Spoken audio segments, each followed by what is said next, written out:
Grabar. Lo estoy admitiendo.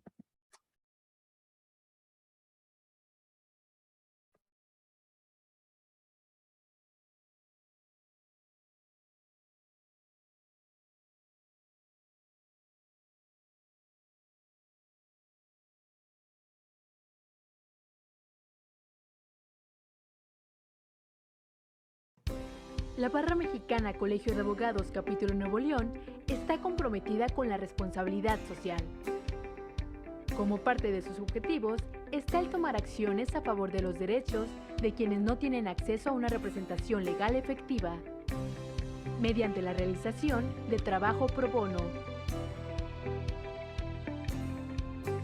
El trabajo pro bono que se ofrece consiste en la prestación de servicios jurídicos de forma gratuita, sin expectativa de retribución económica, al servicio del bien común.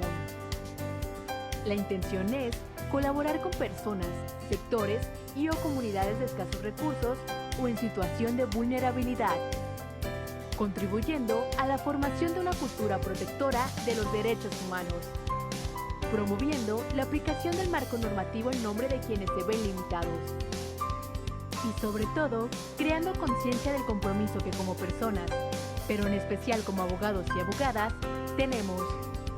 El Capítulo Nuevo León te invita a ti, actor de la abogacía, a participar en las acciones pro bono para fortalecer el Estado de Derecho y a unirte a las agrupaciones de la sociedad civil que asisten en estos procesos.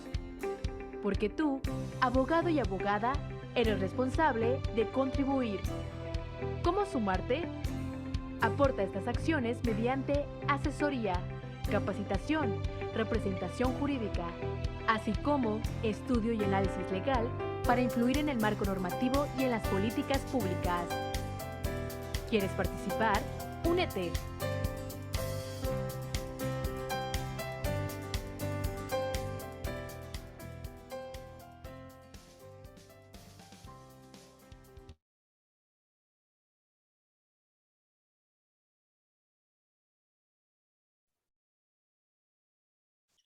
Buenas tardes a todos. Damos 2 minutitos más para empezar.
Buenas tardes a todos. Creo que por respeto a los que ya estamos aquí, podemos dar comienzo. Nada más que se conecte nuestro expositor Diego Marván y comenzamos. Listo. Hola Diego, ¿cómo estás? Buenas tardes. Buenas tardes, Sol. ¿Cómo estás? Muy bien, gracias. Te agradecemos enormemente tu tiempo, que sabemos que es muy valioso, y la oportunidad que nos das de poder compartirnos pues la experiencia que tienes en el tema, que es bastante. Te voy a empezar presentando. Diego Marván Mas es licenciado en Derecho por la Universidad Iberoamericana, maestro en Derecho Fiscal por la Universidad Panamericana, maestro en Políticas Iberoamericanas Anticorrupción por la Universidad de Salamanca, director en Chévez Ruiz Amarripe y Compañía SC, encargado del área de prevención del lavado de dinero, anticorrupción y compliance empresarial. Profesionista certificado por la Unidad de Inteligencia Financiera, la Comisión Nacional Bancaria y de Valores y el Instituto Mexicano de Contadores Públicos, como especialista en materia de prevención de operaciones con recursos de procedencia ilícita y financiamiento al terrorismo. Miembro de la Comisión de Prevención del Lavado de Dinero del World Compliance Association, Capítulo México. Miembro de la Comisión Nacional de Prevención del Lavado de Dinero y Anticorrupción de la Asociación Nacional de Abogados de Empresa. Miembro del Consejo Técnico del Examen de Conocimientos en Materia de la Ley Federal para la Prevención e Identificación de Operaciones con Recursos de Procedencia Ilícita del Instituto Mexicano de Contadores Públicos y el Ceneval. Profesor titular en la Universidad de Anáhuac Norte de la Ciudad de México en las materias de prevención del lavado de dinero a nivel posgrado y leyes fiscales a nivel licenciatura. Como verán, Diego está muy capacitado en el tema. Seguramente nos va a exponer cosas que van a ser de gran interés. Entonces, pues te dejo, Diego, para empezar. Muchas gracias, Sol, y muchas gracias a la barra también por la invitación para platicar de este apasionante mundo de las actividades vulnerables y sobre todo tratándose de donatarias autorizadas. Voy a proyectarles, déjenme, nada más me avisan si la ven.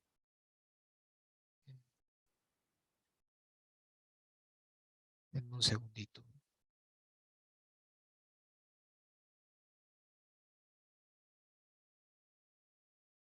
Ahí ya la deben de estar viendo. Perfecto. Ya lo estamos viendo.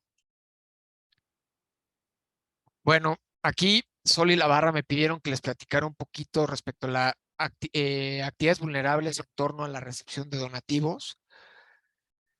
¿Qué vamos a tratar de abarcar en esta hora y media que tenemos? Platicar un poquito de las características generales respecto a esta actividad.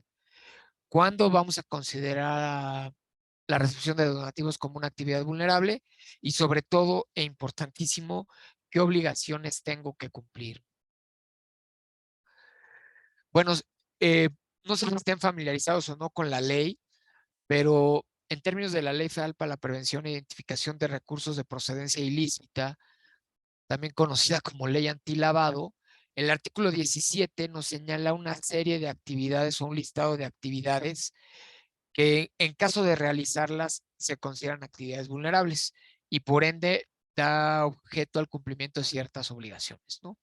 Tratándose de recepción de donativos, aunque ahorita lo vamos a ver, se va a considerar que es una actividad vulnerable cuando el monto de la recepción del donativo sea igual o superior a 1,605 veces la UMA, que hoy la UMA está en 96.22, lo que nos dan 154,433 pesos, ¿no? Si nosotros recibimos un donativo de este monto superior, estaríamos realizando una actividad vulnerable y por ende ya somos sujetos de la ley. Y estaríamos presentando el aviso cuando el donativo sea igual o superior a 3,210 veces la UMA, que es el doble, que estamos hablando de 308,000 pesos más o menos.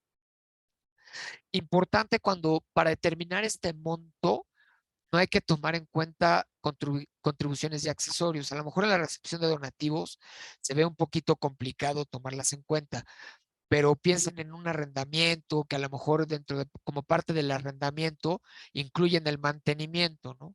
Y a lo mejor ese otro concepto pudiera ser que estuviéramos brincando ya para ser considerado actividad vulnerable o que sea objeto de aviso. Tampoco habría que considerar en este caso el impuesto al valor agregado. Si llegara a surgir a lo mejor una pregunta, Sol, me interrumpe si crees que está relacionada con lo que estamos platicando. Sí, si alguien tiene alguna pregunta, estoy poniendo en el chat, las vemos al final, o si es específica el tema, la vemos en ese momento. Gracias. No, de nada. Bueno, ¿cuándo debo de cumplir las obligaciones establecidas en la ley, pues en el momento que yo esté realizando una actividad vulnerable. Si luego tienen oportunidad, revisen el artículo 17 y van a ver que hay ciertas actividades como pudiera ser la recepción de donativos, que para que la actividad sea considerada actividad vulnerable, necesariamente tengo que llegar a un umbral. En este caso serían las 1,605 veces la UMA, ¿ok? Pero, por ejemplo, hay otras, como pudiera ser el otorgamiento de préstamos o la enajenación de bienes inmuebles, que no hay un umbral per se para que sea considerado actividad vulnerable. A lo mejor sí para presentar el aviso, pero no para ser considerado actividad vulnerable. Es importante tenerlo presente. Diego, antes de Sí, seguir, me está preguntando Patricia Casar Solares, que es un donativo individual o acumulado del mismo donante o varios donativos. es por donativo, ¿ok? Y vamos a ver que existe una regla de acumulación. Importante también para un nivel de riesgos, determinar, oye, pues casualmente este señor me está donando mes con mes abajo del umbral. Pensemos, me está donando 153,000 pesos mes con mes. ¿Por qué será? ¿Será que no quiere que lo identifique? Es como cuando en el banco, ¿no? Nosotros todos en el banco tenemos un perfil transaccional. Saben perfectamente cuánto ingreso recibe Diego Marván y más o menos cuál es mi gasto. Si yo, si yo recibo un ingreso extraordinario, me van a hablar del banco a preguntarme, oye, ¿de dónde vino ese dinero? ¿Para qué? Pues también por sus controles de prevención de lavado de dinero. Y también tienen controles para cuando la gente está tratando de volar debajo del radar. Si lo identifican, lo bloquean. Igual, y a lo mejor me gustó la pregunta, Sol, no hay que pensar en esta ley únicamente como una carga administrativa que solo nos establece nuevas obligaciones. Hay que recordar que el lavado de dinero es un problema importante, no solo pensar que los narcotraficantes lavan dinero, eso no es cierto. Evasores fiscales pueden lavar dinero, políticos corruptos pueden lavar dinero, traficantes de armas, trata de blancas, etcétera, ¿no? No necesariamente los narcotraficantes, que luego es una mala percepción. Y nos hace mucho, mucho daño como sociedad el lavado de dinero. ¿Por qué? Porque se distorsionan los valores del mercado. Piensen, si tuviéramos, y a lo mejor ahorita regresamos al tema, pero si tuviéramos una inmobiliaria y resulta que cierto grupo que se dedica al lavado de dinero utiliza esa actividad para tratarle de dar apariencia de licitud a estos recursos de procedencia ilícita, a lo mejor vende unos departamentos igual que los que vendemos nosotros, en lugar de que 10 millones, que es lo que está más o menos en el mercado, los vende a 7, ¿no? ¿Por qué? Pues para poderle dar rápido vuelta al dinero. Ahí nos estaría afectando a nosotros como empresarios. ¿Por qué? Pues porque la competencia no podríamos competir contra eso. O pudiera ser al revés. Lo encarece y a lo mejor hay gente que lo paga. Y resulta que somos una persona que ha ahorrado toda la vida para comprarnos un departamento y a lo mejor ya no nos alcanza. ¿Por qué? Pues porque ya se distorsionó el mercado en base o con base en este tipo de actividades. ¿Ok? Entonces, no lo piensen solo como una carga administrativa, sino también como una protección para su asociación. Hemos visto algunos periodicazos que ciertas iglesias o inclusive creo que algunos colegios se vieron involucrados con temas de lavado de dinero por no cuidar pues este tipo de protocolos, lo cual también a lo mejor nos hace mucho daño. No solo es la multa que nos pudiera llegar a imponer, en este caso sería el Servicio de Administración Tributaria o la Unidad de Inteligencia Financiera, pero generalmente lo hace el Servicio de Administración Tributaria, sino el daño reputacional que eso pudiera llevar. A lo mejor tenemos muchos donantes que son legítimos y si resulta que no tuvimos cuidado y pues recibimos dinero de alguna empresa afiliada al cártel Jalisco Nueva Generación, pues a lo mejor el día de mañana los perdemos. ¿Por qué? Porque no quieren tener nada que ver con nosotros. Y es válido también. Pues es su parte. O sea, no hay que verlo solo como una carga, sino también para proteger a la asociación y el fin para la cual estamos. Ven el 17 hay muchas actividades, ¿no? Las más, a lo mejor más importantes, son juegos con apuesta, que eso lo vamos a ver después. Nos ha tocado atender a ciertas asociaciones o donatarias que a lo mejor realizan juegos y sorteos para hacerse de recursos. O sea, hay que ver si estamos en este caso en esta actividad vulnerable, ¿no? Pudiera ser también subastas o comercialización de obras de arte. Nos ha tocado también ver que a ciertas donatarias les donan en especie un cuadro y luego ya no saben qué hacer y lo subastan. O sea, a lo mejor estás en esa otra actividad vulnerable. Operaciones de mutuo o garantía, enajenación de bienes inmuebles, muy importante. Arrendamiento, también a ustedes les pudiera concesión de derechos de uso o goce temporal de bienes inmuebles. Creo que esos son importantes que, aunque no los vamos a ver a fondo en esta sesión, porque enfoqué un poquito la presentación a la recepción de donativos, es importante traerlos presentes que estas actividades también pueden ser actividades vulnerables para efectos de la ley si las realizamos. Ahora sí, ¿qué nos dice el artículo 17? ¿No? Dice, se considera actividad vulnerable en términos de la fracción 13ª a la recepción de donativos por parte de las asociaciones y sociedades sin fines de lucro por un valor igual o superior equivalente a 1,605 veces la UMA, que son los 154,000 pesos que les mencionaban. Acá está. ¿Y cuándo será objeto de aviso? Cuando el donativo sea igual o superior a 3,210 veces, ¿no? 308,000 pesos al día de hoy. Es importante la calidad del donante. Esto, de eso, si me dona el gobierno, por ejemplo, ¿tengo que identificarlo? Sí. La respuesta es sí. No importa quién te esté donando, siempre tienes que identificar a tu donante cuando superes tus umbrales, preparar tu expediente de identificación y en su caso, presentar los avisos, ¿no? Importante, dependiendo el donante, ahí sí a lo mejor pudiera haber ciertos formatos de identificación simplificados, como pudieran ser entidades financieras, gobierno, consulados, etcétera. Importante, y eso sí quiero ser enfático. Si vamos al portal de prevención de lavado de dinero, hay un apartado de preguntas y respuestas frecuentes. Si los vemos, hay un listado, es más, sí, déjenme ver si se los puedo proyectar. Lo tenía listo aquí hace ratito. No sé si lo alcancen a ver. Ahí está. Aquí viene, por ejemplo, el artículo 17, actividades vulnerables, y cada una de estas de las fracciones nos refiere pues, a cada operación. Si nos vamos a la 13ª, vamos a poder ver las referentes a la recepción de donativos. Importante, estos criterios solo son orientadores. No los vayan a considerar como verdad. Seguramente les tocó verlo en el pasado. Espérenme que ya. Tratándose de préstamos entre empresas de un mismo grupo empresarial, dentro del portal de prevención del lavado de dinero, ahí estuvo prácticamente vigente hasta el año pasado un criterio que decía que los préstamos entre empresas del mismo grupo no era considerado una actividad vulnerable. No obstante, las reglas de carácter general señalaban otra cosa, ¿ok? ¿Qué estaba mal? El apartado de preguntas y respuestas frecuentes.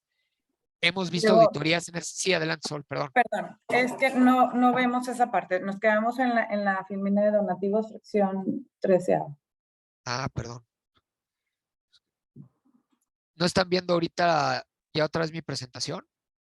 Sí, está. Donativos, fracción 13, artículo 17. Sí, ay, no vieron Sí. lo otro, ¿va? Lo que Ajá. que les presenté. A ver, déjenme, voy a dejar de compartir. Aquí está, ya vi. Ahí está, ahí lo deben de estar viendo, perdón. Es que yo lo puse en mi pantalla, pero se quedó en el otro. Listo, gracias. Exacto, aquí, este es el portal de prevención del lavado de dinero y aquí Por ejemplo, viene el apartado de preguntas frecuentes. Ya estamos dentro de este apartado y aquí están las 3 preguntitas que existen sobre recepción de donativos, ¿no? Aquí hay una, por ejemplo, que dice, oye, ¿es importante la calidad del donante? No. Aquí hay otro, oye, ¿qué pasa, por ejemplo? Y eso lo íbamos a ver después, pero ¿qué pasa si hay una asociación o alguna empresa que actúa como intermediaria? Pensemos en cualquiera de las tiendas de autoservicio, pues, en la caja que te dicen, oye, ¿quiere donar a X causa? Deben de estar identificando o no. Aquí está confirmando la unidad de inteligencia financiera que no. Pero ojo, lo que les decía, no tomen esto como una verdad absoluta, porque en el pasado he tenido muchos errores y no son acorde a lo que dice la legislación. Entonces, nada más cuidado, porque no obstante decía eso, sí nos ha tocado ver auditorías en ese sentido. Entonces, son Tengo otra pregunta. orientadores. Sí, Perdón, Zaida Garza dice, ¿los formatos de identificación pueden ser solicitados al donante una vez al año o debe ser por cada donativo que pase el umbral de aviso? técnicamente debe ser por cada donativo, ¿no? Porque no estás realizando, no es, por ejemplo, no es un arrendamiento. No hay un contrato de por medio y a lo mejor la operación se va dando por el transcurso del tiempo. Esta, pues, es cada vez que te está donando, lo único que tienes que hacer, nada más estar segura que está actualizado. Porque nos ha tocado ver, y eso sí hemos atendido muchísimas auditorías, que llegan y te preguntan, a ver, Fundación El Patito AC, quiero ver el expediente de identificación de Diego Marván. Y sacan mi expediente de identificación y resulta que tienen el comprobante de domicilio de 3 años anteriores.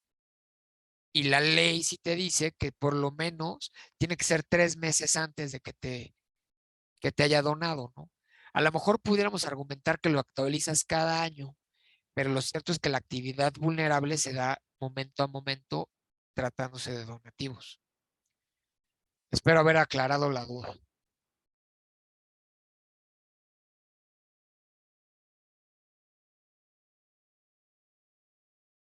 Bueno, ya lo platicábamos, la recepción de donativos por parte de las asociaciones y sociedades sin fines de lucro, ¿no? Pues aquí la ley, pues sí tiene, hay un hueco, solo hace referencia a asociaciones y sociedades sin fines de lucro. Pudiera haber algún otro tipo de entidad que no calificara como tal. El problema aquí se da, si te llegaran a multar, pues tendrás que ir a litigar, ¿no? Entre que son peras, son manzanas, vas a tener ahí un crédito enorme aunado al daño reputacional que esto pudiera generar. Esta también nos han preguntado muchísimo, oye, ¿requiero ser donataria autorizada? No, con el hecho de que no, que tu objeto sea sin fines de lucro, a lo mejor todavía no tienes tu autorización, pues, y ya estás recibiendo donativos, pues ya tendrías que estar cumpliendo, ¿no? Importante, no solo se quedan en la ley, siempre hay que leer el reglamento y las reglas de carácter general, ¿no? Nos aclaran ciertos conceptos, siempre hay que estar, tratar de revisar las reglas de carácter general, sobre todo más que el reglamento, porque hay muchas obligaciones que tal vez no están en la ley. Una pregunta importante, ¿los fideicomisos son sujetos obligados? Hoy por hoy, como está la ley, no. Tan es así que en la propuesta de reforma ya se están incluyendo. Esta propuesta de reforma vamos a platicar al final un poquito más de ella, pero pues como Pedro y el Lobo, ¿no? Lleva parada en el Senado creo que 3 años y es que la discuten y pues, no se ve que pase. Han sacado partecitas de esta, todo el tema de beneficiario controlador viene de esa propuesta de reforma a la ley de prevención del lavado de dinero, la cual para cumplir con el GAFI, México la sacó y la puso en el Código Fiscal de la Federación para poder tener un palomazo ahí con el Grupo de Acción Financiera Internacional.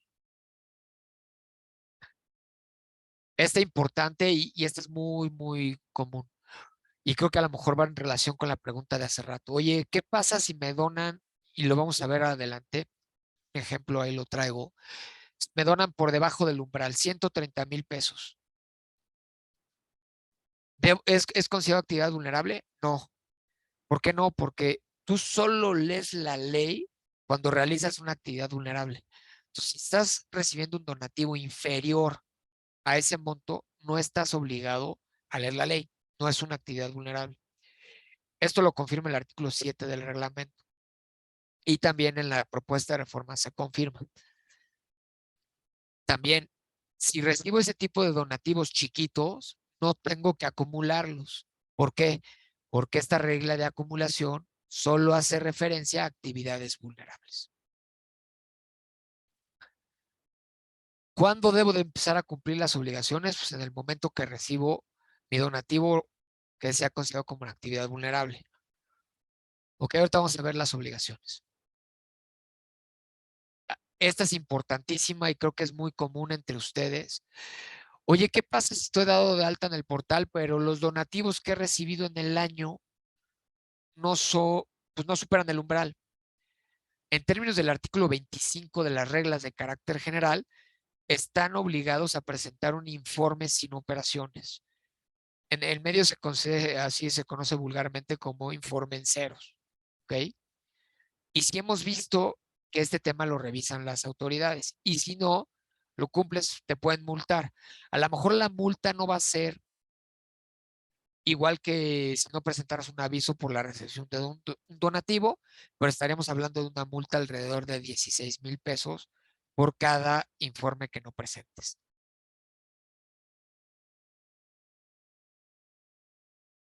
¿Qué pasa si mis donativos han superado el umbral para ser considerado como una actividad vulnerable y no para presentar un aviso?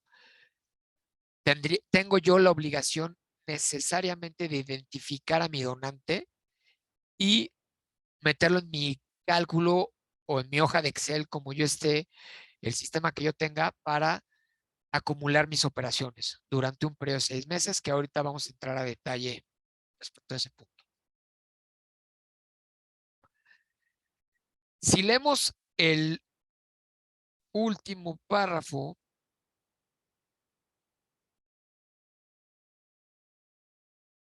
es el penúltimo, perdón, del artículo 17, nos dice, oye, los actos y operaciones que se realicen con montos inferiores a los señalados en las fracciones anteriores no darán lugar a obligación alguna, lo cual confirma que si no realizo una actividad vulnerable, no tengo que cumplir con ninguna obligación que me establece la ley. No obstante, si una persona realiza actos u operaciones por una suma acumulada en un periodo de 6 meses que supere los montos establecidos en cada supuesto para la formulación de avisos, podrá ser considerado como operación sujeta a la obligación de presentar los mismos para los efectos establecidos en la ley. ¿Qué nos está diciendo? Si yo recibo un donativo superior a 1,605 veces la UMA, es decir, 154,000 pesos, ¿lo voy a considerar actividad vulnerable? Sí. ¿Voy a presentar aviso? No. Pero lo tengo que acumular por un periodo de 6 meses para ver si en un periodo de 6 meses recibo otro donativo de ese mismo individuo. Y en su caso, si el siguiente donativo también pensemos que fuera de 160,000 pesos, sumados, superamos los 3,210 veces la UMA, estoy obligado en ese momento a presentar mi aviso. ¿Ok? Ahorita les voy a poner un ejemplo numérico. Bueno, ya les comentaba, si no excede el umbral, pues no tenemos obligación de cumplir con nada de la ley. ¿A partir de cuándo empiezo a contar? ¿Es por años? No, es a partir de que recibes el donativo, ahí empieza a contar tu periodo de 6 meses. ¿Cuándo debemos de presentar los avisos? Es importante tenerlo claro. Al mes siguiente que los recibimos, el día 17 es el último día. Hay una facilidad administrativa que dependiendo del quinto dígito de tu RFC, puedes cambiar de día, ¿no? A lo mejor en vez de ser el 17, toca el 18 o el 19, dependiendo. Recomendación, no se estén al último día porque desafortunadamente el portal de prevención de lavado de dinero cuelga del portal del Servicio de Administración Tributaria. Entonces, si nos esperamos al día 17, puede ser que colapse eso, como ha sucedido en el pasado, y no lo podamos presentar en tiempo, lo cual nos puede generar sanciones.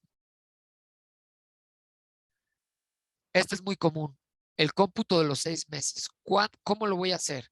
Me espero, recibí un donativo y presento mi aviso transcurrido los 6 meses, o lo presento en cuanto alcanzo el umbral para la presentación del aviso. En cuanto alcanzo ese umbral, lo debo estar presentando, no a la terminación de los 6 meses. Aquí hay un ejemplo. Pensemos que estamos recibiendo donativos por 160,000 pesos. ¿Es actividad vulnerable? Sí. Por ende, estoy obligado a identificar a mi donante y también lo debo de acumular en el sistema que yo tenga, que puede ser un Excel o una hoja en papel bond, pero pues, se recomienda que sea por lo menos un Excel, ¿no? El siguiente mes me vuelve a donar 160,000 pesos. Entonces, 160 más los 160 de enero, ya tengo 320. Entonces, ya estoy obligado a presentar mi aviso de enero y febrero. ¿Y cuándo lo voy a presentar? Antes del 17 de marzo. En marzo vuelvo a recibir 160,000. Aquí, como ya presenté aviso, aquí es borrón y cuenta nueva y empiezo otra vez a acumular mis operaciones. 160, solo identifico y acumulo.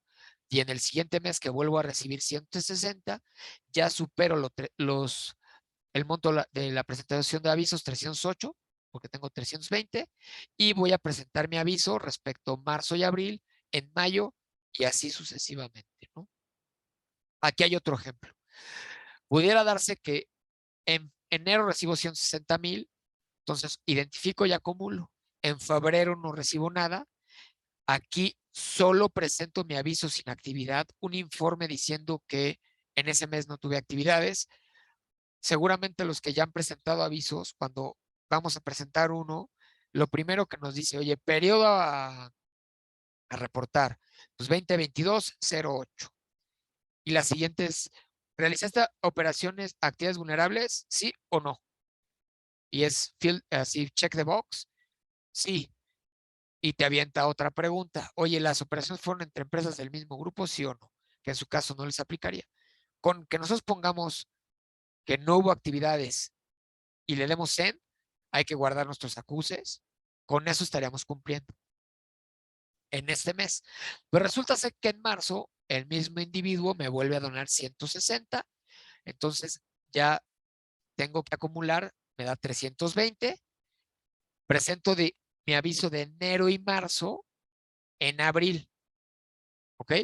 Respecto a los montos, no de enero y marzo, sería respecto a los montos recibidos en enero y marzo. Aquí borrón y cuenta nueva y vuelvo a empezar mi periodo de 6 meses para acumular. Aquí hay un último ejemplo. Pensemos que estamos recibiendo mensuales 280,000 pesos, pero son de 3 personas distintas. La primera persona nos dona 90,000, la segunda 120 y la tercera 70. Si lo sumamos, pues nos dan 280. Pero lo cierto es que ninguno de ellos supera el umbral de identificación y por ende no son actividad vulnerable. No tendría que identificarlo ni siquiera estar dado de alta en el portal. ¿Ok? Aquí, no obstante, mes con mes estuve recibiendo esa cifra, que creo que va relacionado con la pregunta que nos hicieron solo hace rato.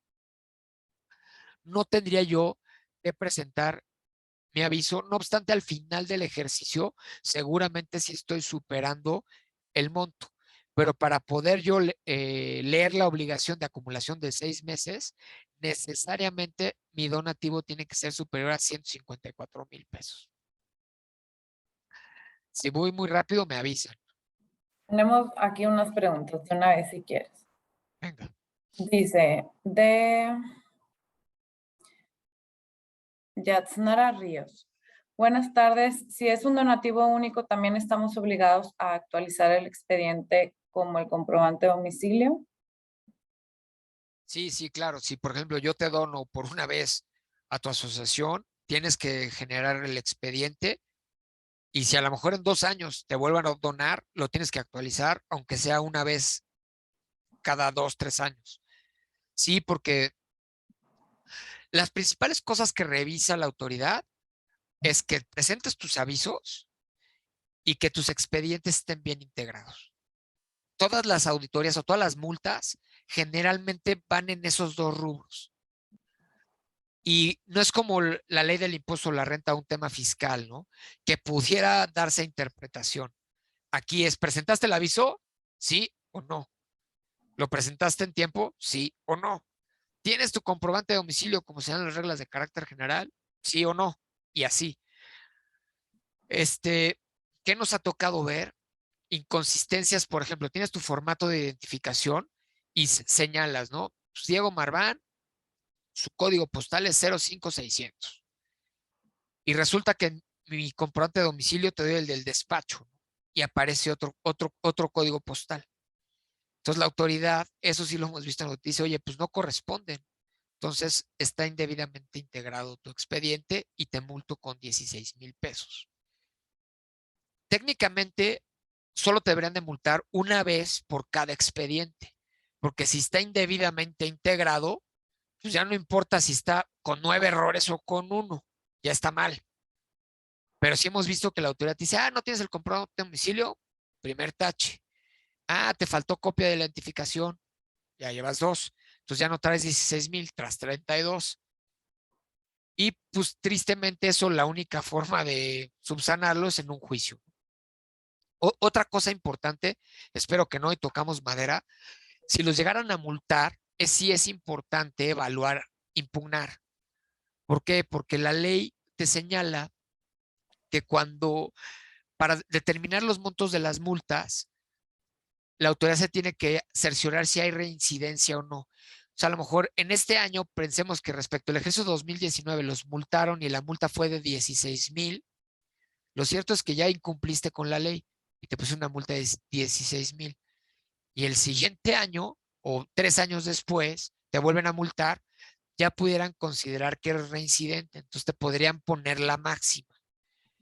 Aunado a que sabemos que ya en muchos trámites te piden estar al corriente en temas de prevención del lavado de dinero y dar cumplimiento a la ley. Por ejemplo, en juegos con apuestas y sorteos, si llegan a ser reincidentes, les quitan el permiso. Entonces, es un tema importante, no, aunque veamos que el monto es chiquito, evaluar si vale la pena impugnarlo o no. Y a lo mejor si no hay recursos, pues se pueden acercar a la barra para que los canalice a través de algún despacho que esté dentro del tema pro bono aquí con Sol. Claro, con mucho gusto. Va la siguiente, de Zaida Garza. Una duda sobre el mismo tema. Si recibo 2 donativos en un año de instituciones consideradas de bajo riesgo por la ley, que superan el umbral de aviso, ¿el formato de identificación debe ser por cada operación? Pudieras decir que es el mismo, nada más a lo mejor vale la pena generar un correo. Si es la misma, imagino que es la misma institución, generar un correo que pregunte si están actualizados los datos. Y te van a responder que sí. Ya creo que con eso te podrías cubrir. Ok. Paloma Moreno, ¿qué pasa si me retraso en tiempo la presentación del reporte de lavado de dinero sin datos? O sea, el que no lleva actividad. Te podrían multar si los presentas después, y ahorita vamos a llegar a eso. Hay muchísimos argumentos de defensa para decir que no pasó nada. Pero sí te pueden, si te agarran a la mitad y no los has presentado, sí te pueden multar por el incumplimiento de la no presentación de ese informe. Pues la multa que te podrían estar imponiendo son alrededor de 16,000 por cada mes que no lo presentaste. Y la última es de Zaida Garza, dice, ¿qué pasa si recibo en un solo mes 2 donativos de menos del umbral de identificación, pero del mismo donante que sumados pasan el umbral de aviso? Pues ahí sí creo que depende también del apetito de riesgo de cada asociación, ¿no? Yo, si fuera el caso, yo sí lo identificaría y presentaría mi aviso. Siempre en este tipo de temas es muchísimo mejor tomar la carretera de cuota a tratarnos de ir por la libre. ¿Por qué? Pues porque las multas son muy, muy grandes. Y imagínate, entramos a un tema de interpretación. ¿Quiénes son los que nos revisan esto? Son las administraciones desconcentradas que, pues, desafortunadamente su especialidad es en materia fiscal, auditoría fiscal.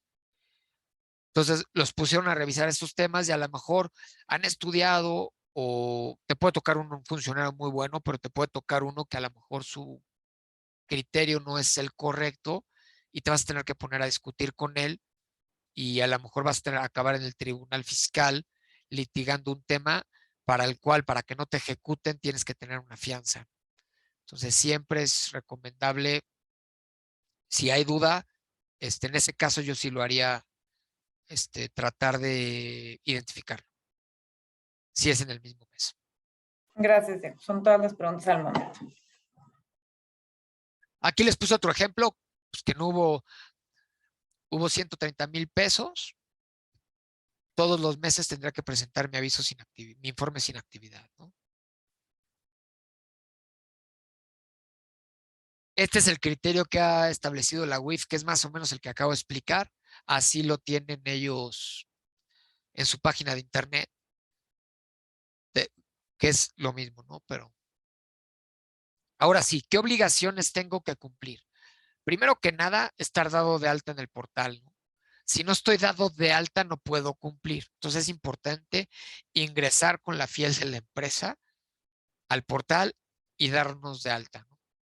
Segundo, vamos a tener que designar un responsable de cumplimiento encargado de cumplir con todas las obligaciones que nos establece la ley. Este tema también hay que tener cuidado. Es relevante asegurarnos que a la persona que designemos acepte el cargo. Nos ha tocado en muchísimas ocasiones, imagínense, a lo mejor la barra. No, pues designamos a Sol. Sol va a ser nuestro responsable de cumplimiento. Y resulta que a lo mejor a Sol no le avisaron. Y Sol nunca aceptó el cargo. Entonces quedó volando y en realidad no había alguien designado. En este caso, el responsable de cumplimiento tiene que también ingresar al portal con su fiel y aceptar el cargo. Si no, es como si no estuviera, porque se designó, pero no se aceptó.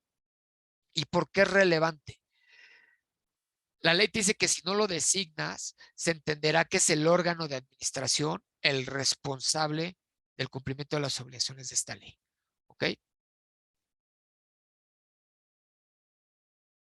Y algo también importante con este punto, si alguna vez les llegara una visita, es importante que la atienda este individuo al que hayan designado, que conozca las operaciones, porque es típico que, no, pues que la atienda el contador, ¿no? Y resulta que el pobre contador, pues solo pues lleva cuentas de cuáles fueron los ingresos los donativos que recibieron. Y él no tiene ni idea si se presentaron o no los avisos, salvo que él sea el encargado. ¿Por qué? Porque si dice algo mal o algo incorrecto, pudiera, o sea, así en un futuro generarles alguna consecuencia. Luego, yo creo que esta obligación es la más importante, más que estar dado de alta. Es identificar a tus donantes, a tus clientes y usuarios. ¿Por qué? Porque si no los identificamos, no podemos dar cumplimiento a la presentación de avisos. ¿Ok? Es importante hacer nuestra debida diligencia, tener nuestros formatos de identificación, donde no haya duda qué datos debemos de recabar y tampoco haya duda de qué documentos también tenemos que obtener para que formen parte del expediente de identificación. Si lo hacemos así, es más difícil que la persona que está recabando los fondos o recaudando los donativos se equivoque.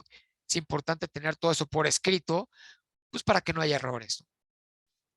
No, no es el caso de ustedes, pero pudiera darse a lo mejor la persona que está recaudando el donativo, en la cabeza lo único que tiene es, pues nos va a caer tantos recursos que los necesitamos para construir estas casitas, va a estar buenísimo, ¿no?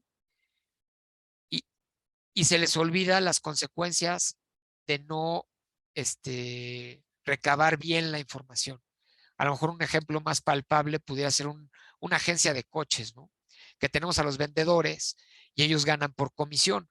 Entonces, al vender una Suburban, lo único que están pensando es en su 2%, 3%, no sé cuál sea la comisión, y dicen, no, no te preocupes, luego me das tu RFC o luego, y se queda incompleto el formato de identificación. Y luego eso genera problemas porque la empresa ya no puede presentar sus avisos. ¿Okay? Diego, tenemos otras preguntas por aquí. Sí, Edith Ruiz dice si estos avisos son por los donativos en efectivo o transferencia también. técnicamente es por todo, ¿no?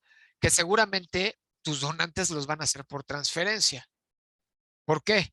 Si es en efectivo el público en general, pues no, porque va a ser muy poquito. Pero imagínate que alguien llega también, no sé, con $500,000 en una bolsa de papas, no vamos a decir una marca, pero la que ustedes quieran, pues ¿quién te está donando? Cuidado, porque si te logran ver o te logran vincular con esa persona, a lo mejor le puede costar la liquidación a la asociación. Yatsnara Ríos dice, ¿quién debería de darse de alta como responsable en el caso de una donataria, el contador o algún miembro del patronato? Pues yo en la mayoría de los casos he visto que nombran a algún contador, pero es importante capacitarlo en este punto, ¿no? Seguramente algún miembro del patronato no va a tener tiempo para estar cumpliendo con esta carga administrativa. Listos, son todas las preguntas. Pasa, y esto también es muy común, ¿no? ¿Qué pasa si mi donante o mi cliente no me quiere dar la información? En términos del artículo 21 de la ley, si no nos dan la obligación, la documentación, válidamente nos podemos abstener de celebrar la operación sin responsabilidad alguna, ¿no? Que en su caso, a lo mejor, pues no es tan palpable como en otros, ¿no? Pero pensemos en una enajenación de bienes inmuebles donde ya hay un contrato firmado y si no entrego yo el bien, pues hay repercusiones legales, ¿no? Si no me dan la información, yo por ley no tengo responsabilidad alguna en la medida que lo documente, que se la solicité y que se negó. ¿Qué pasa si ya se llevó a cabo la operación? Es importante devolver los importes del mismo, el importe donado en la misma forma en que lo recibí, ¿no? Para evitar sanciones o multas de la autoridad. A lo mejor en el ejemplo que veíamos, ¿no?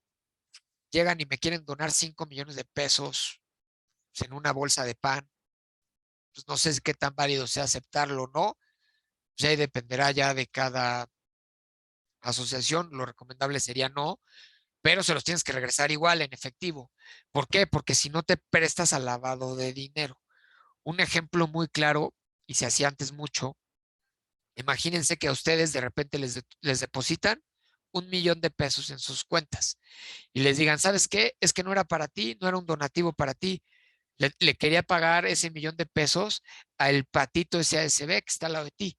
No seas gacho, te doy el número de cuenta y transfiérele ya al patito y ahí estamos. Y te dan tu finiquito y todo. Pues eso no lo debes de hacer. ¿Por qué? Porque tú no sabes quién es el patito ni quién está detrás del patito.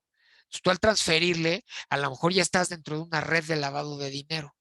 Y si a lo mejor prenden un foco rojo la unidad de inteligencia financiera, te mapean en la red, te publican en las listas de personas bloqueadas y pues todos los bancos te van a cerrar tus cuentas o las van a congelar y no vas a poder hacer nada hasta que arregles el problema. Entonces, siempre hay que regresarlo de la misma forma en que nos lo entregaron.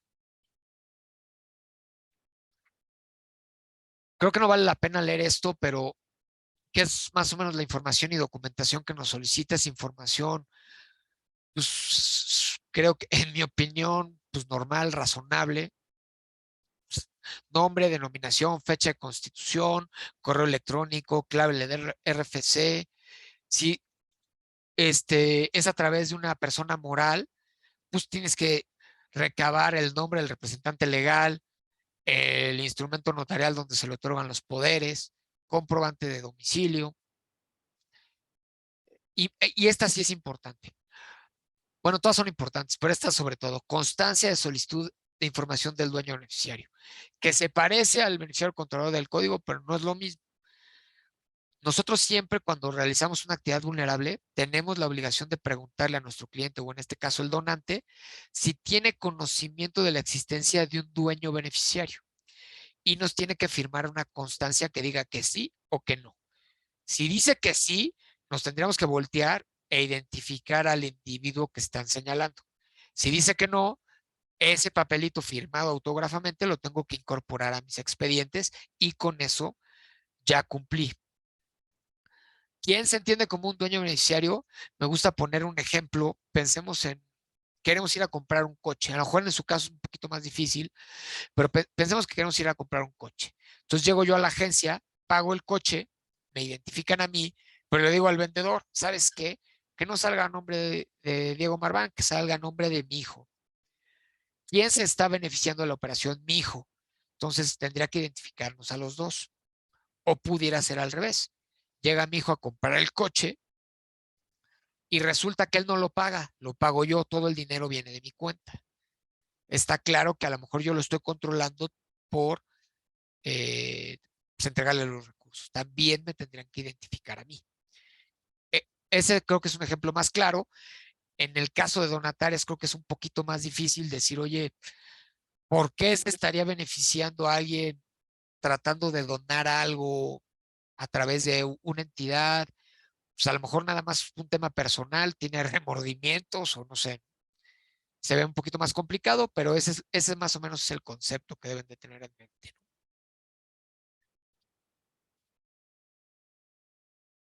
Importante solicitar al cliente la información de su actividad u ocupación. Sobre todo, si la ley nos habla de actividad en si hay relación de negocios, pudiera ser sostenible que tratando de ustedes, pues un donativo no es una relación de negocios, ¿no? Pero si tenemos un donante recurrente, pues sí es recomendable saber a qué se dedica. ¿Por qué? Pues por lo mismo. Si constantemente nos está donando, pues hay que estar seguros nada más de quién es. ¿Por qué? Pues no vaya a ser que luego lo veamos ahí, que lo mencionen en una mañanera, que lo aprendieron corriendo en el bosque de Chapultepec y luego podemos tener un problema. Ya platicábamos de esta, solicitar al cliente y usar si tiene conocimiento del dueño beneficiario. La pregunta que les hacía, ¿existe un dueño beneficiario tratándose de donativos? Es cuestionable, ¿no? ¿Quién se va a beneficiar de la donación? Pues a lo mejor no es ni la asociación, sino son al sector que están ayudando. Pero aún así hay que hacerlo.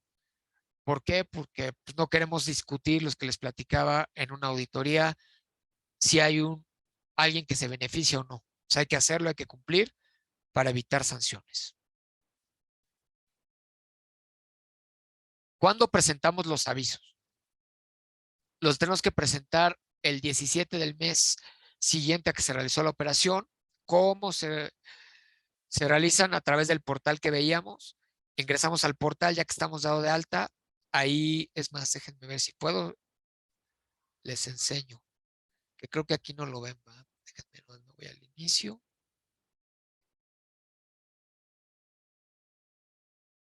Está. Me avisan ya si lo ven solo, creo que sí, ¿no?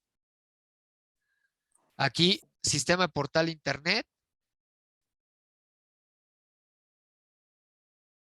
Y aquí acceso. Y aquí entramos y nos pediría las claves, ¿no? A través de este portal es a través del cual debemos dar cumplimiento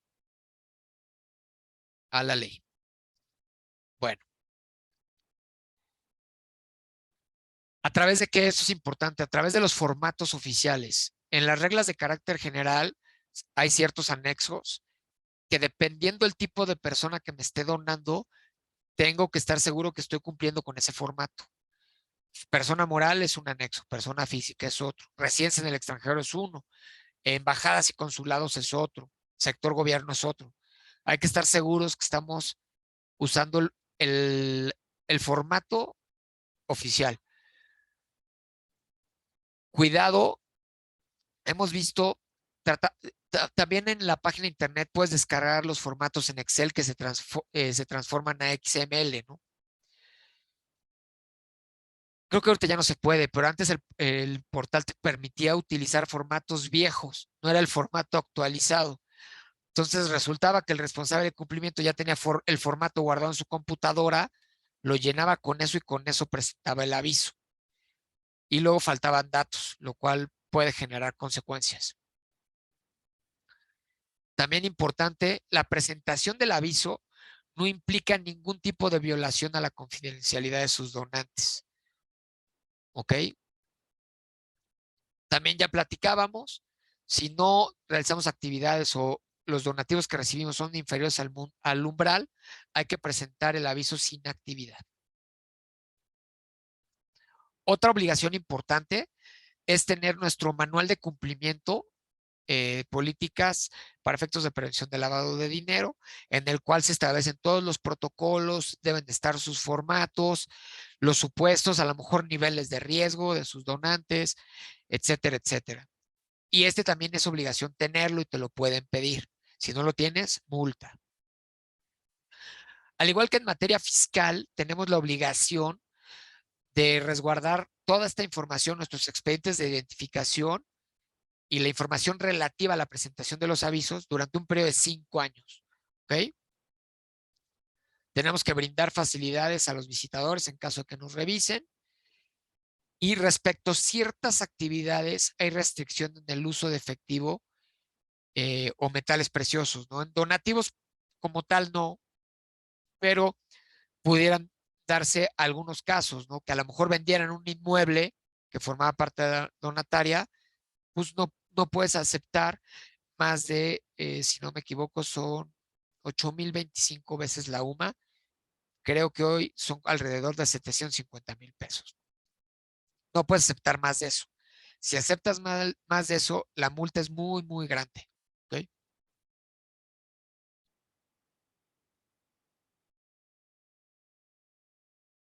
Donativos anónimos, ¿son posibles? Sí, sí son posibles. A lo mejor no es lo ideal, pero pensemos a lo mejor en las iglesias, ¿no?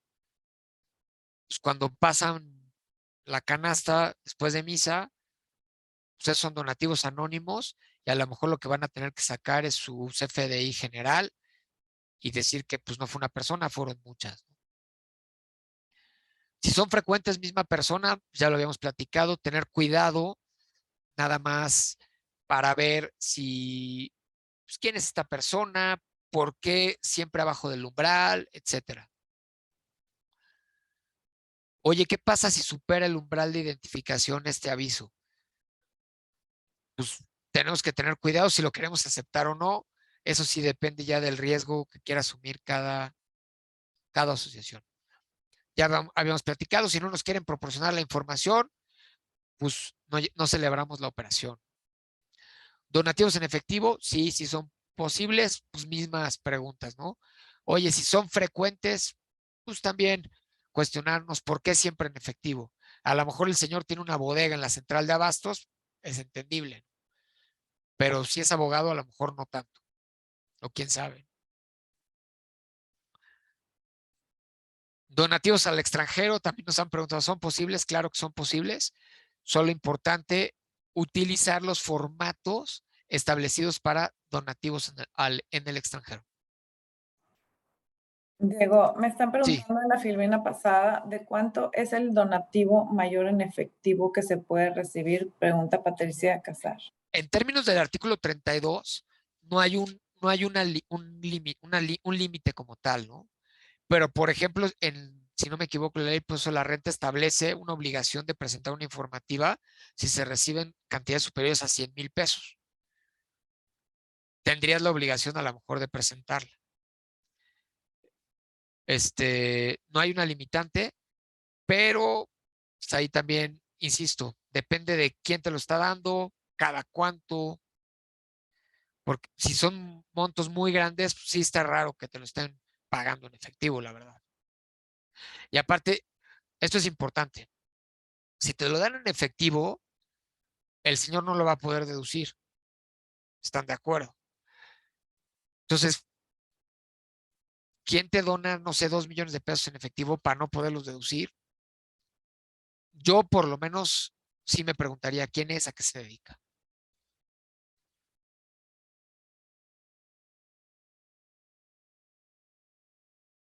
Ya le platicaba, es el criterio de la unidad de inteligencia financiera. ¿Qué pasa si tengo intermediarios para recaudar los donativos, ¿no? Estas intermediarias no son sujeto de la ley porque en realidad el donativo no es para ellas, sino para ustedes. ¿ok? Igual el redondeo, ¿no? De las transacciones. Oye, ¿quieres que te redondee pues, para ayudar ahí en el programa 1 kilo de ayuda? ¿Sí o no? Tampoco, porque están fungiendo como intermediarias. Hay un criterio específico de la unidad de inteligencia financiera. Diego, antes de Sí, decir, me está preguntando Fernando Villar, donativos en activos virtuales. es buena la pregunta. Cualquier donativo en especie lo tienes también que, y aquí tenía, déjenme nada más, les voy a compartir. ¿Dónde está? Aquí está. Este es el formato en Excel, si lo alcanzan a ver, ¿verdad, Sol? Este es el formato en Excel para la presentación de los avisos masivos, ¿no? Me voy a regresar a lo mejor un poquito. Pues aquí vienen los RFCs, quién te donó, ahí puse mi nombre, te pide domicilio, etcétera. Te pregunta, ¿hay un beneficiario controlador? ¿Sí o no? O sea, aquí generalmente es a lo mejor no. Entonces, si no, no llenas nada. Y aquí te pregunta, oye, ¿fue en numerario? Sí. ¿Cuánto te pagó? ¿A través de qué tipo de moneda? Tarjeta de crédito, cheque de caja, transferencia internacional, orden de pago, metales preciosos y ve, activos virtuales. ¿Cuánto vale? Y el monto de la operación. ¿En qué divisa? O a lo mejor pudiera ser que no fue a través de activos virtuales, pudiera ser a través de un cuadro, ¿no? ¿Cuánto vale el bien? Tendríamos que hacer un avalúo de eso. Les donan un Picasso, ¿cuánto vale? Necesitas necesariamente un perito evaluador para saber cuánto vale eso. Y también lo tienes que reportar. Espero que con eso haya aclarado la pregunta. Gracias. Patricia Casa nos pregunta, dice, soy una asociación que apoya la salud cáncer y su pregunta del máximo en el efectivo que se podía recibir viene debido a que tiene pacientes de bajos recursos que juntan dinero con campañas financieras o venta de bazares para cubrir parte de una cirugía y luego depositan en efectivo. Por eso el límite mayor es importante, o sea, por eso la pregunta. No, pues, si superan los 154,000 y te lo están donando, tendrías que identificar. Y no sé, es que si son muchos donantes, pero están donándole a una persona para que le puedan hacer la cirugía, pero la Sí. cirugía va, no sé, a través de tu asociación, creo que la que se está beneficiando es ella. Y si todo te viene de una sola cuenta, yo identificaría el de la cuenta. Creo que es un tema muy casuístico, pero yo sí identificaría por lo menos de dónde viene, el nombre de la cuenta. Y en la medida que superes 154,000 pesos. Si no lo superas, no hay que identificarlo. Porque no hay límite de efectivo, ¿eh? No existe. Ok, ya dice que le quedó claro que muchas gracias. Buenazo. Bueno, donativos, carreras o eventos deportivos, pues todo va a depender cómo se instrumente, ¿no? Si a lo mejor haces un evento deportivo y es una inscripción, pues no es un donativo per se. Si la inscripción te están donando, pudiera ser que sí. Y también quién te dona. Si te va a donar cada participante o a lo mejor es el que organiza la carrera, al final del día va a emitir un cheque con todas las inscripciones y te va a donar, ahí sí hay que identificarlo.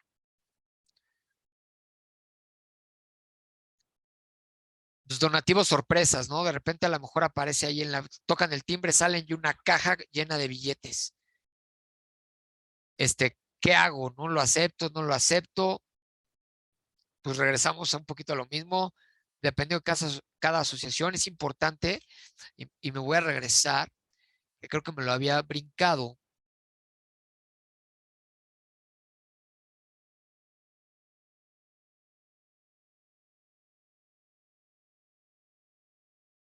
Cuando presentamos un aviso, nos pregunta, oye, ¿Es con alerta o sin alerta? Si es con alerta, vemos una serie de supuestos. Lo voy a hacer un poquito más grande para que lo alcancen a ver todos. Por ejemplo, el donante condiciona o pretende, es que no se ve bien. El donante intenta realizar un donativo en especie de bienes poco usuales. Aquí va a haber uno en efectivo. El donante se realiza en efectivo por un monto elevado. Técnicamente, a lo mejor tendrías que avisarle a las autoridades que recibiste este donativo. Creo que algo que omití platicarles es el por qué se considera las donatarias autorizadas dentro de la ley.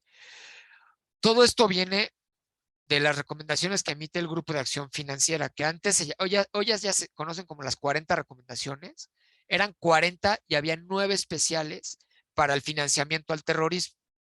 Y esto a partir de cuando surge del 9/11, ¿no? Del 11 de septiembre, en virtud del atentado a las Torres Gemelas.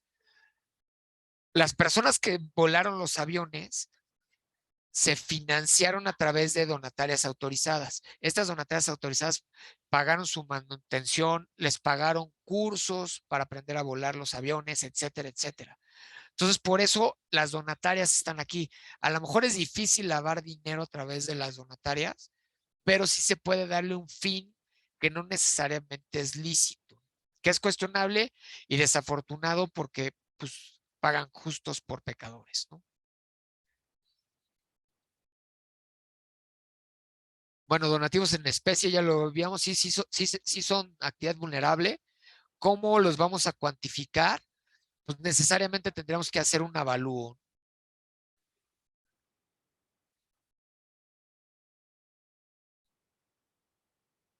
¿Qué otras actividades pudieran estar ustedes realizando? Por ejemplo, otorgamiento de uso goce temporal de bienes inmuebles, ya lo platicábamos. En este caso, ¿qué pasa? Porque es muy común que tengan inmuebles y los renten, inclusive no se consideran creados para efectos de impuesto a la renta. Aquí, ¿qué es lo que tengo que hacer? ¿Cuánto vale mi renta? ¿No? El valor tiene que ser mensual.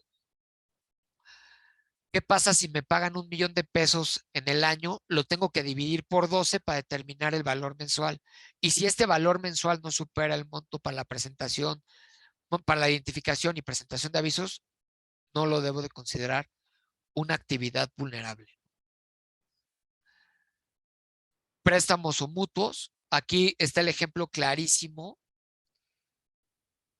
de, en este caso, siempre es una actividad vulnerable independientemente el monto que yo preste. Si presto un peso y lo hago de manera profesional y habitual, necesariamente tengo que estar ya identificando. ¿Cuándo voy a presentar el aviso? Aquí está mal cuando supere el monto de 1,605 veces la UMA. ¿Qué se considera habitual o profesional? Pues habitual que se haga reiteradas ocasiones. El problema es que la ley no establece un periodo temporal, en un año, en un mes, en 3. Y profesional, si nos vamos a los criterios de la Suprema Corte, con el hecho de que esté en tu objeto social, se puede considerar que es una actividad profesional. En términos del reglamento, esto es curioso, dice que esta se reporta al momento de la suscripción del contrato, lo cual es prácticamente imposible porque el formato te habla de cuándo se entregaron los recursos, y lo cual creemos que es correcto, porque lo que buscas es vigilar los recursos. ¿Qué pasa si firmo un contrato que yo le voy a prestar a Sol X cantidad de dinero, pero resulta que nunca le presto? No tiene caso que yo esté identificando a Sol. ¿Por qué? Pues porque solo voy a llenar de información inútil a la unidad de inteligencia financiera. ¿Qué es lo que hace la unidad de inteligencia financiera? Recibe todos los avisos y analiza esa información para determinar redes de lavado de dinero. Ya en los últimos sexenios, o en este sexenio más que nada, hemos visto a una unidad de inteligencia financiera que le gustan los reflectores, ¿no? Lo cual es cuestionable porque pues, se supone que son secretos, ¿no? No debes de saber quiénes son ni quiénes están realizando este tipo de inteligencia. Fíjense oído quién es el titular de la Unidad de Inteligencia Financiera en Estados Unidos o en Gran Bretaña, no sabemos.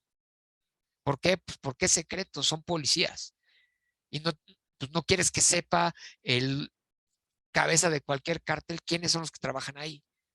Si inclusive se meten al portal del INAI y tratan de obtener información de alguno de ellos, les va a salir que es información reservada. Bueno, hay un dato curioso. Creo que antes de esto, y creo que lo incluí, y creo que vale la pena mencionarles, ¿cuáles son las multas por no presentar mis avisos o no dar cumplimiento a la ley? Por ejemplo, por presentar un aviso de los que me platicaban que no presentar los informes en cero si voy a agarrar el celular, te dice, se aplicará una multa equivalente de 200 hasta 2,000 veces la UMA, ¿no? 200 por 96.22, 19,000 pesos hoy. Pero en el tema de la reincidencia, pues ya estaríamos hablando de 192,000 pesos por cada uno de mis expedientes que no esté debidamente integrado. Pero vean esta, si no presento mi aviso, pues, no lo presenté, las multas van de 10,000 a 65,000 veces el valor de la UMA, que hoy 10,000 por 96.22, estamos hablando de 962,000 pesos por cada aviso que yo no presente. Imagínense si por cada uno de los donativos que han recibido que hubieran tenido que presentar un aviso, no lo hicieron, por cada uno de estos donativos tendrían ustedes que pagar 962,000 pesos en el supuesto que les pusieran la mínima, porque aparte la ley te dice de 10,000 a 65,000 veces el salario mínimo, que ya son UMAS, o del 10 al 100% del valor de la operación, el que resulte más alto, ¿ok? El que resulte mayor. ¿Por qué? Pues porque es una ley que pretende inhibir este tipo de comportamiento. Aquí también importante que tengan en mente, el artículo 53 nos dice, la fracción tercera, se aplicará multas a quienes incumplan con la obligación de presentar presentar en tiempo los avisos. Y el segundo párrafo te dice, esta fracción solo será aplicable cuando el aviso se presente tarde, pero 30 días después, es decir, del 17, 30 días después. Si lo presento fuera de ese plazo de 30 días extra, te voy a aplicar la sanción para el caso de omisión previsto en el artículo 55. Y aquí vamos a poner una pausa. Importante, te refiere al artículo 55. Si hoy nos vamos al artículo 55 de la ley, no tiene sanción, lo cual nos da una oportunidad gigante. Para todos aquellos que hayan tenido que presentar sus avisos, si no lo hicieron, hay que hacerlo. ¿Ok? ¿Por qué? Porque esta ley es una ley del derecho administrativo sancionador que se equipara al penal. No te pueden aplicar una sanción por analogía. ¿Estás o no estás? ¿Mataste o no mataste? No, es que le encajé un cuchillo, pero no lo maté. No es homicidio, es tentativa de homicidio, pero no es homicidio. ¿Ok? Entonces, si no han presentado su aviso y lo tienen que hacer, háganlo, porque hay un error en la ley de referencia y te permite corregirte. Hemos ganado muchos litigios en este sentido. Ya les mencionaba la propuesta de reforma que está en el Senado.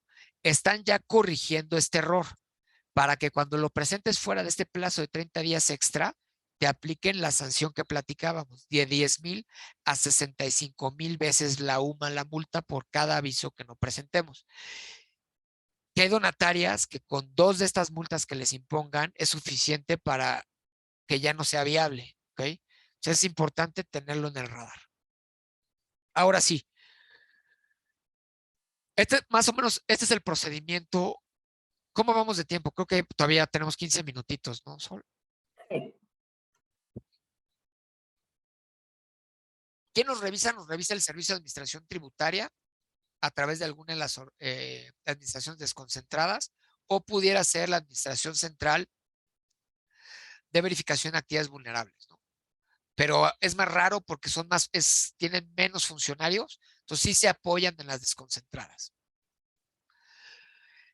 No vayamos a caer en el error que esto se lleva conforme al Código Fiscal de la Federación. es conforme a la ley federal del procedimiento administrativo. Entonces los plazos cambian, inclusive la fecha en que surten efectos las notificaciones cambian. No hay surtimiento de efectos al día siguiente, surten efectos el mismo día. O sea, al día siguiente tengo que empezar a contar mis términos. Inicia el procedimiento de verificación y me dan plazo para presentar mi información, mis expedientes, mis avisos. Los puedo presentar en ese momento o en términos de la ley, puedo hacer uso del derecho de presentarlos 5 días posteriores, ¿ok? Las presento y me van a notificar un oficio en el cual me digan que se tienen por admitidas mis pruebas o los documentales que yo haya ofrecido. Y me van a dar plazo para alegatos, ¿ok? ¿Cuántos? 10 días. Transcurrido este plazo, la autoridad nos va a notificar alrededor de dentro de 15 días, ahorita no traigo fresco el número, el oficio que tiene por concluido el procedimiento de verificación, que en este oficio solo va a decir cumpliste o no cumpliste y por qué consideran que no cumpliste. Pero todavía no va a haber una multa. Para eso la autoridad tiene que iniciar el procedimiento sancionador. ¿Ok? En el procedimiento sancionador, ¿qué es lo que sucede? Pues me van a dar a conocer o las mismas observaciones que me dieron a conocer en el de conclusión del procedimiento de verificación, me las van a dar a conocer y me van a dar plazo de 15 días para manifestar lo que en derecho convenga y ofrecer pruebas para tratar de revertir lo que está señalando la autoridad. Después de pasado ese término, si lo presento o no, la autoridad tiene 10 días para emitir su oficio de resolución al procedimiento sancionador. En aquí sí viene las multas.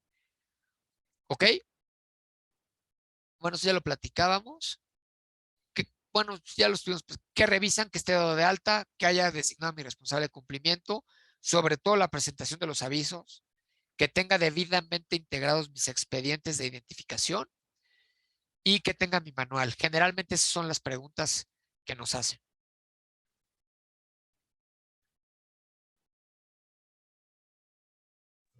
En Tenemos, algunos, hacia adelante, Sol, perdón. perdón, tenemos aquí una pregunta de Patricia Casar. Dice, cuando una casa de arte subasta una pintura y dice que un porcentaje será en beneficio de la asociación X, porque así se pactó con el artista, al recibir los recursos resultantes, esto es considerado donativo económico o especie, el aviso es la casa de subastas o el artista.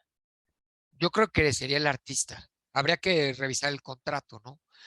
Pero yo creo que sería el artista, porque en realidad lo que está haciendo el artista es donarte parte de los recursos que él va a recibir. Y la casa de subasta únicamente, seguramente, solo se está quedando con la comisión. Yo creería que sería el artista, habría que revisar el contrato, ¿no? Pero nos ha tocado algunos casos en relación con esa pregunta que ya les platicaba. Les donan el cuadro completito. Y entonces la asociación realiza una subasta. O sea, ahí ya estarías a lo mejor realizando otra actividad vulnerable. Cuidado con eso. Nos preguntan cómo nos han pagado, ¿no? Forma de pago. En su caso podría ser en efectivo, pero en algunas operaciones pues, hay prohibiciones. Hay que tener también cuidado en esos puntos. Y la constancia que les platicaba es importante tener dentro de nuestro expediente un documento que podamos acreditar que a nuestro donante le solicitamos el conocimiento de la existencia de un dueño beneficiario. Si sí o si no, que esté firmada e incorporarla al expediente.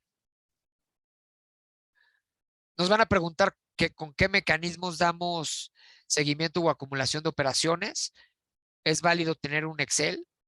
La ley no te establece que tiene que ser un procedimiento automatizado, etcétera. En la propuesta de reforma ya se prevé que tienen que ser sistemas automatizados, lo cual es cuestionable, ¿no? Porque no es lo mismo a lo mejor una empresa o una inmobiliaria que se dedica a la venta de bienes inmuebles a una asociación o a una señora, una viejita que tal vez a lo mejor tiene un inmueble y que lo arrenda, pues no le puedes pedir los mismos sistemas a uno que a otro. Mecanismos para identificar si las personas que nos están donando se encuentran de las listas de personas bloqueadas emitidas por autoridades nacionales o extranjeras. Esas listas están dentro del portal, si están dados de alta ahí las pueden consultar. Luego es difícil encontrarlas o no encontrarlas, encontrar a alguien porque vienen muchísimos nombres.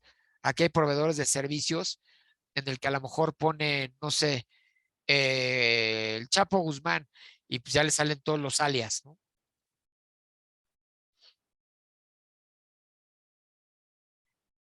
Nos ha tocado muchas veces que te piden estados de cuenta bancarios, CFDIs, auxiliares contables, bajo el argumento que sí estás obligado a tener toda la información relacionada con la actividad vulnerable que realizaste.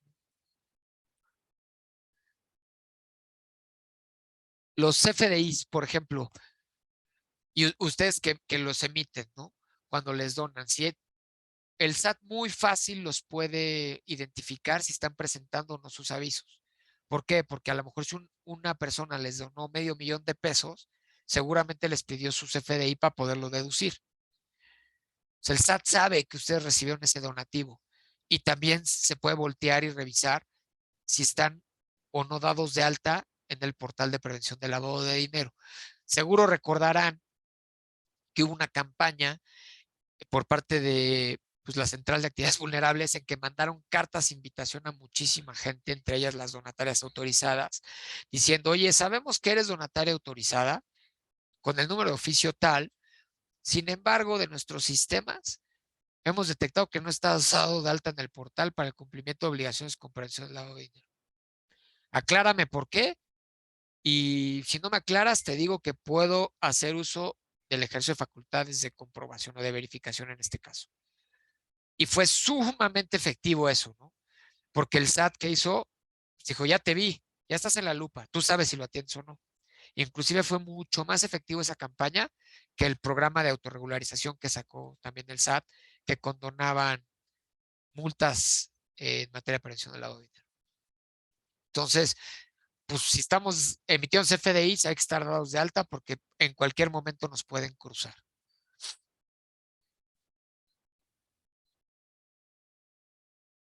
Bueno, te piden el acta constitutiva, etcétera.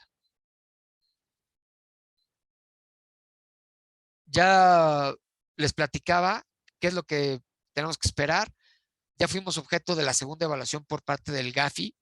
Dijeron que estamos reprobados prácticamente en la aplicación de la ley. La ley está bien, pero en 2017, cuando nos visitaron, solo había 54,000 personas dadas de alta en el portal de prevención del lavado de dinero, de todos los millones que somos, por todas las actividades, que es bajísimo.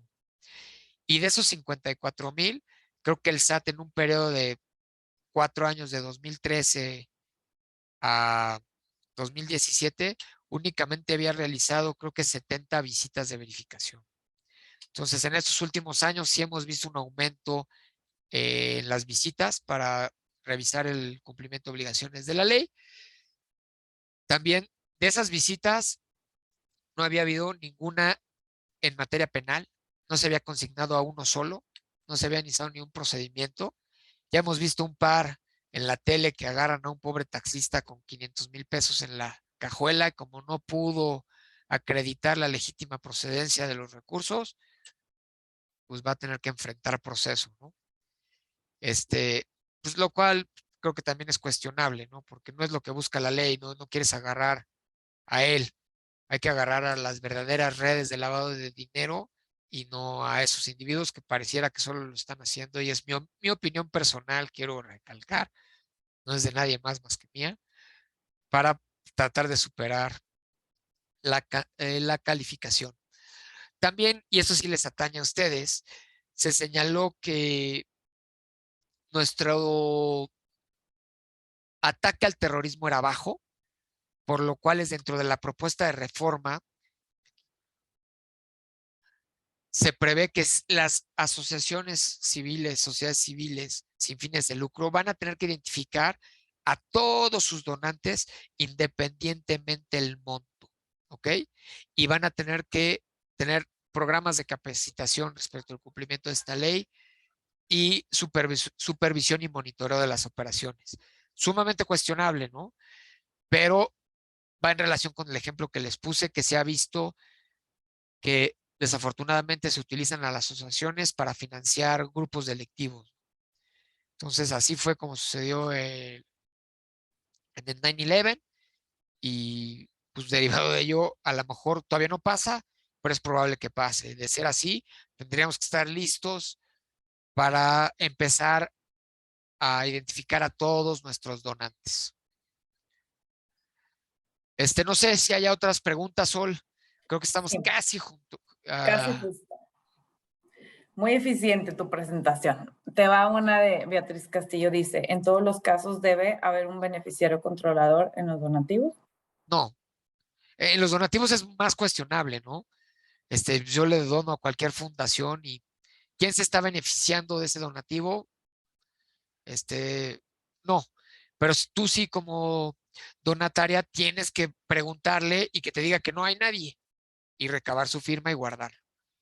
Porque no en todos los casos, igual que no en todas las operaciones, ¿no? Yo rento un inmueble, pues ¿quién se va a beneficiar? Yo. ¿Hay? No hay.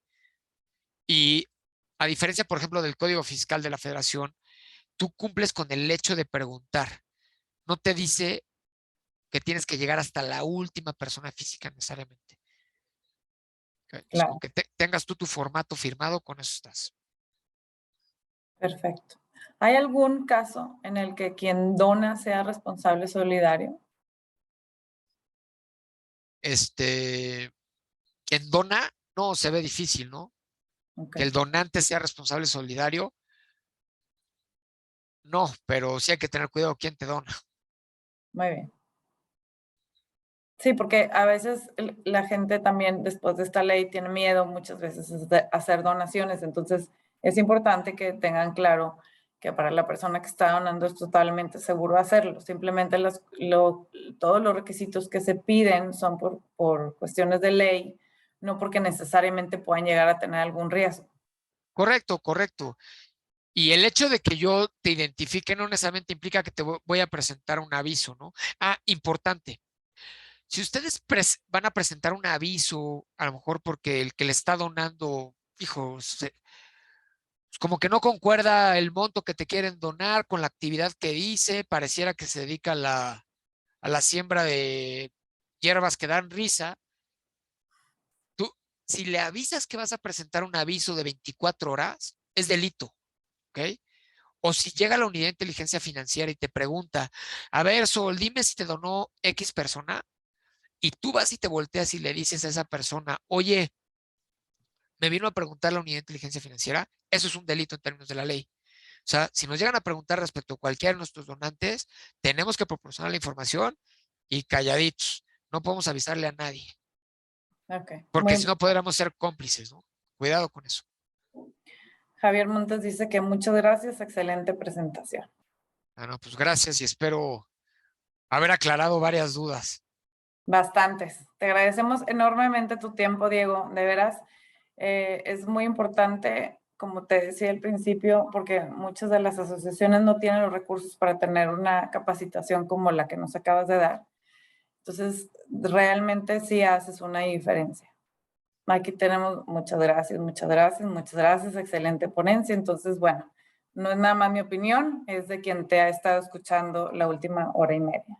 No, pues un placer poderles ayudar a las donatarias y sobre todo a la barra. Te hacemos llegar tu reconocimiento, Gracias. y te agradecemos de nuevo. No, y un placer y el día que requieran que los apoyen en alguna otra cosa, con gusto. Bueno, pues muchas gracias y muchas gracias a todos por su presencia.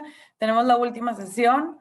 En octubre les hacemos llegar la información para que puedan terminar con este ciclo que hemos tenido de capacitación por parte del despacho Chever Ruiz, que nos apoyaba muchísimo. No, pues encantados, como siempre. Bueno, muchas gracias y buenas tardes a todos. Hasta luego.